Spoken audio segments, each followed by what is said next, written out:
What's going on, guys? It's Greg here, aka NYPrepper.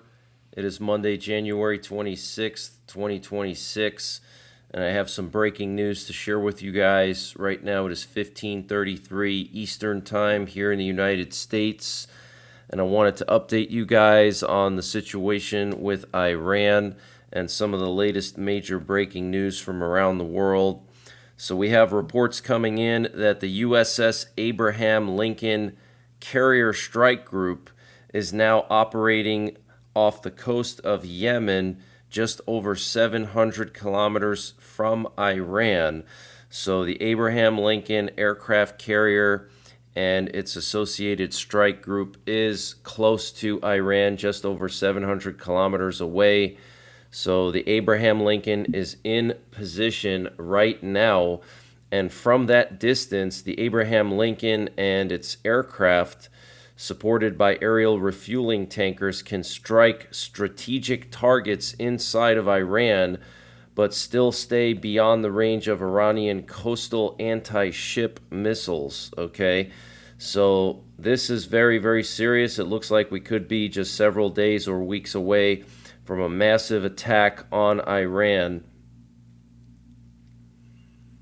And Israel's Ministry of Tourism has completed an emergency evacuation plan for approximately 42,000 tourists currently in Israel to be activated if escalating conflict with Iran leads to the closure of Israeli airspace.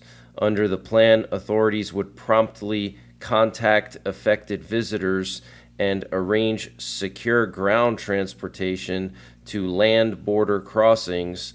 The strategy draws on lessons from the June 2025 Iran-Israel conflict, during which airspace shutdowns left tens of thousands of tourists stranded for days. Officials state that the system is fully prepared for immediate implementation if required. So that's clearly a sign that we're about to go to war with Iran. 42,000 tourists are in Israel right now, and the Israeli Ministry of Tourism has made those emergency evacuation plans. It's actually pretty nice of them to do that. And Iranian forces, led mainly by the IRGC Navy, are reinforcing positions across the Persian Gulf, especially around the Strait of Hormuz and the Hormozgan province, deploying Fath and Magadam 360 anti-ship missiles with terminal guidance seekers, as well as the Abu Mahdi heavy anti-ship cruise missile with a range exceeding 1,000 kilometers. Wow, that's pretty far. So Iran is deploying anti-ship cruise missiles along their coast, along the Persian Gulf. So this could get pretty crazy, guys. Remember, the Iranians have threatened to attack our bases and our ships in the region, okay? And U.S. officials told the Wall Street Journal that the U.S. has transferred THAAD air defense systems and other air defense systems to the Middle East to protect allies and facilities from Iranian counterattacks. Some equipment has already arrived, and more is expected to arrive within a week or two. Also, the Wall Street Journal reported that Trump did back off from a strike on Iran earlier this month. And if you remember, we were live covering all those nuclear codes transmitting during that time. But looks like THAAD systems, those are terminal high altitude air defense. And the way those work is they basically shoot the missile out of the sky when it's up in its terminal phase. So you can think of that as basically a miniature ICBM missile defense system that we have. It kind of works in a similar way as our ground-based mid-course defense, but it's made more for medium-range ballistic missiles like the ones Iran and North Korea have. We're also hearing reports that as many as 8 flights landed in Diego Garcia within the last week, with 2 more transports seemingly heading there now from bases in Djibouti. So Diego Garcia is the British territory in the middle of the Indian Ocean. That's where the U.S. has staged stealth bombers, and they've used Diego Garcia extensively in the Middle East wars over the last 30 years to bomb Iran, Iraq, and other targets in the Middle East.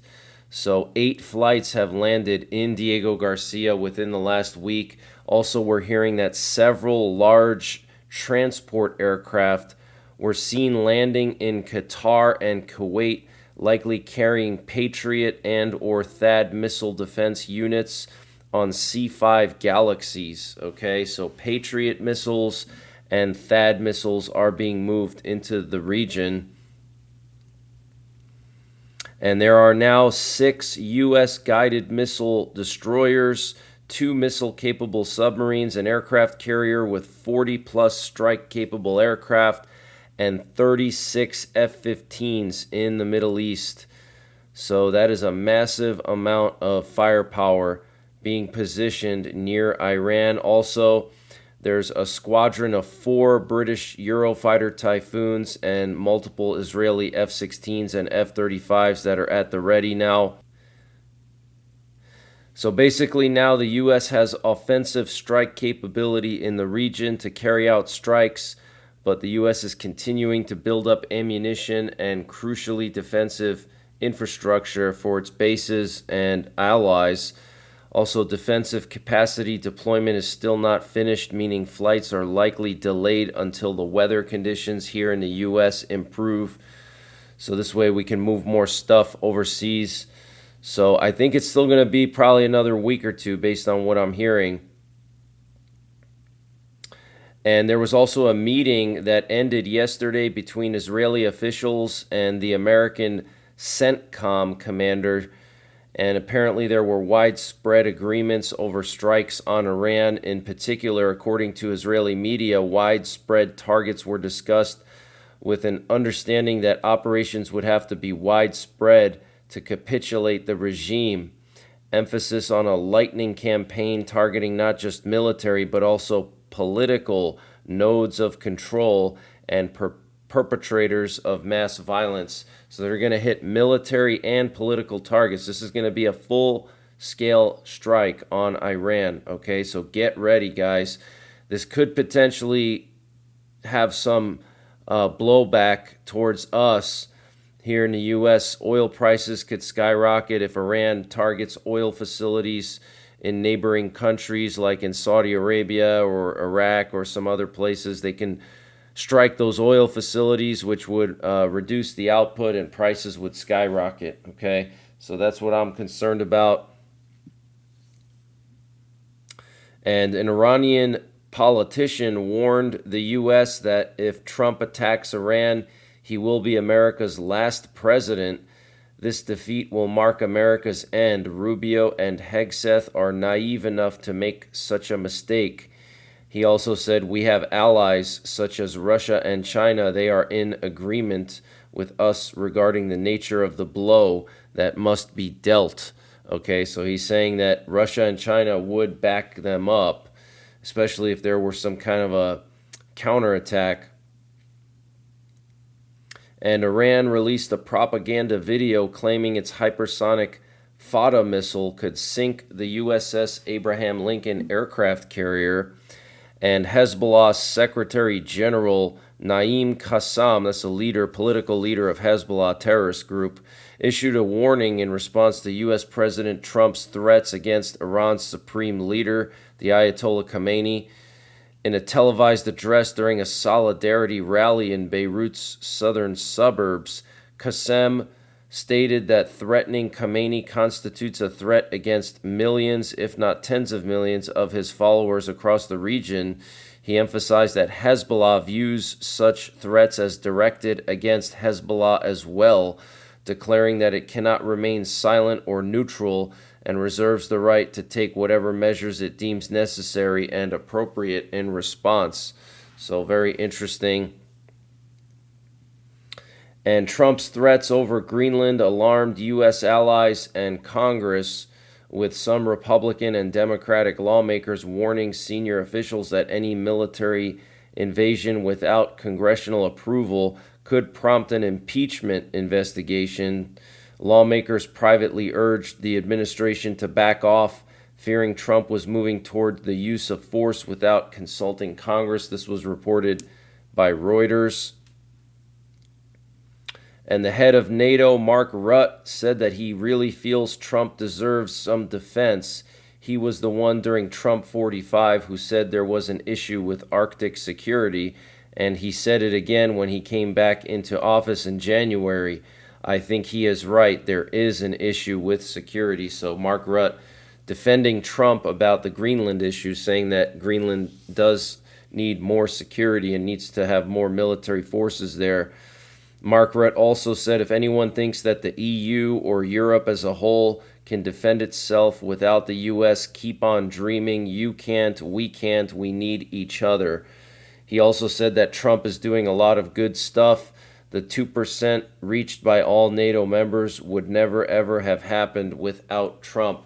So looks like Mark Rutte kind of likes Trump based on what I've seen so far. And this is interesting. The U.S. Department of State released this picture here. And it says, as President Trump has said, we're watching Iran very closely. And President Trump is a president of action. Wow. So it looks like Trump is building on his momentum from Venezuela, and he's going to go after Iran now. And then for some reason, late last night, we had a large number of U.S. aerial refuelers in the North Sea off the coast of the UK. This is pretty unusual to see 3 of these in this area in the North Sea. This could be potentially training with the British fighter jets to practice attacks on Iran. Could be related to something else. Maybe there were some Russian ships in the area, oil tankers.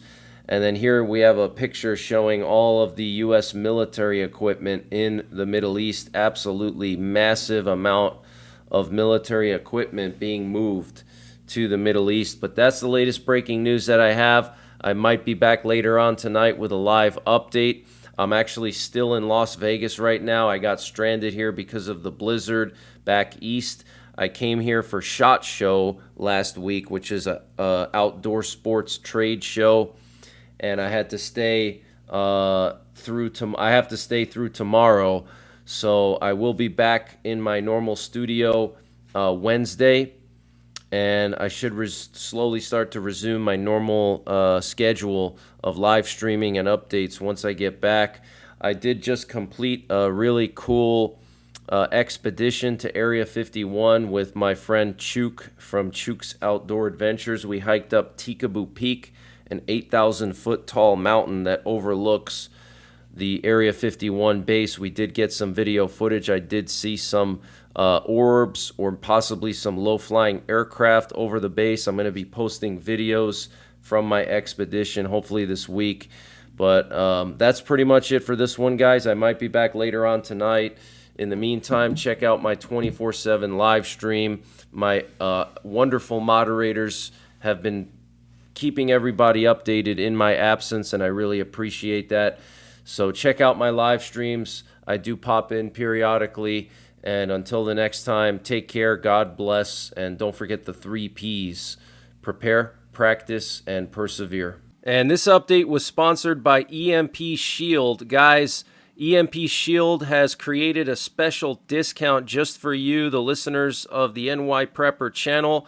If you go to empshield.com and use the promo code NYPrepper, you can get 15% off your entire order. And why do you need an EMP Shield? Well, this is a special device to protect your vehicle, your RV, your solar generators, your radios from an electromagnetic pulse, which could be caused by a solar flare or potentially a rogue country like North Korea detonating an electromagnetic pulse weapon over the United States that's mounted onto a satellite. So protect your vehicles, protect your RV, protect your radios, protect your generators with an EMP Shield. Use my promo code NYPrepper to get 15% off. Installation is super simple. This is a veteran-owned business, 100% American-made, and the EMP Shields have been tested by the military, okay? And free shipping is included to the entire continental United States. And the link and the promo code are in the description below this video.